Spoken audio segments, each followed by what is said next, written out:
तेव्हा तुम्हाला ग्रामसभेचा अधिकार दिलेला आहे।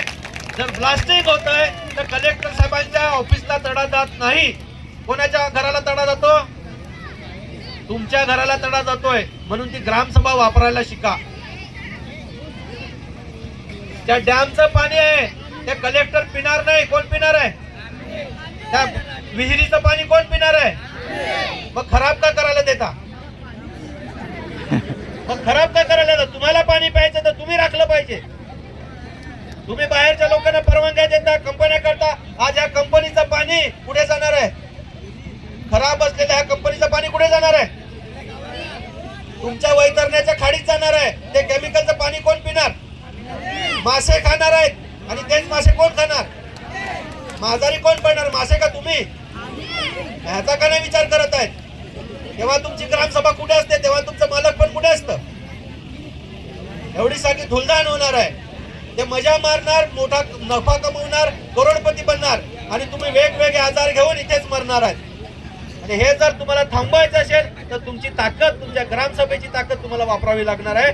काय चुकीचं आहे, काय वाईट आहे याचा विचार करावा तुम्हाला लागणार आहे। बाहेरचे लोक येतात, धंदे करतायत, पाणी खराब करतायत, तुमच्या जमिनी खराब करतायत। परवानगी कोण देतो?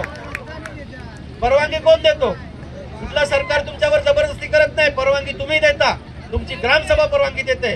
तुमच्याच लोकांमध्ये लालच आहे, छोट्या छोट्या गोष्टीसाठी लालच करता आणि म्हणून तुम्ही हे विकले जातात त्या गोष्टीसाठी। याचा विचार करायला शिकलं पाहिजे।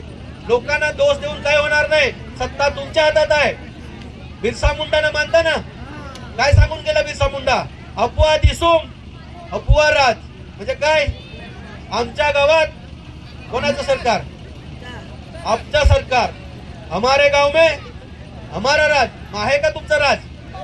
तो कोण 2 तिमडीचा पगार घेणारा ग्रामसेवक येतो, तुम्हाला तलाठी येतो, तहसीलदार येतो, ते तुम्हाला काहीतरी सांगतात आणि तुम्ही मुंडे हलवतात।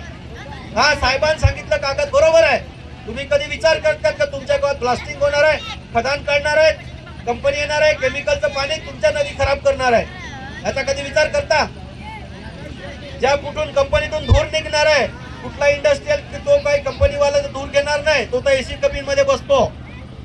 धूर कोणाला घ्यावा लागतो? घाणेरडा तुम्हाला घ्यावा लागतो।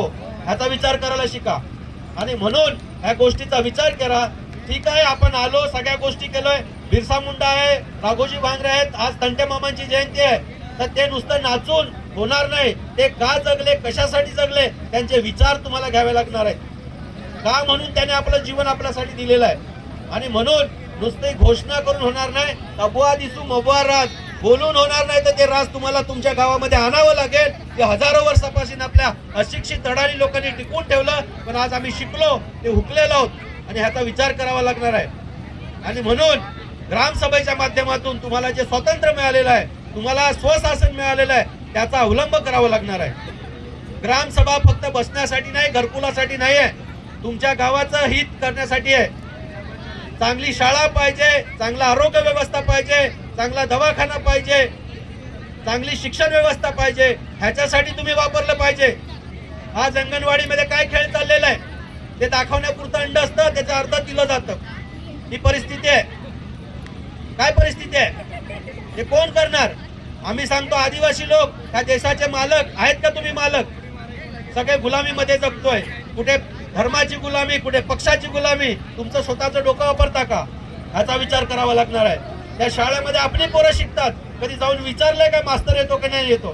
ती कोणाची जबाबदारी आहे? मास्तरला खोराने पगार मिळणार आहे, 80,000 लाख रुपये पगार घेणार आहे, त्याची पोरं चांगल्या कॉन्व्हेंट मध्ये शिकता। तुमच्या आश्रम शाळेमध्ये, तुमच्या जिल्हा परिषद शाळेमध्ये मास्तर येत नाहीत, ही जबाबदारी कोणाची आहे? सरकारची का तुमची? तुमची जबाबदारी आहे। मग कधी जातात का शाळेत विचारायला मास्तर आला की नाही आला? रोज बहाणे मारून मला जिल्ह्याला जायचं, मला तालुक्याला जायचंय, मला इलेक्शनचं काम आहे, पण आपल्या पोरांच्या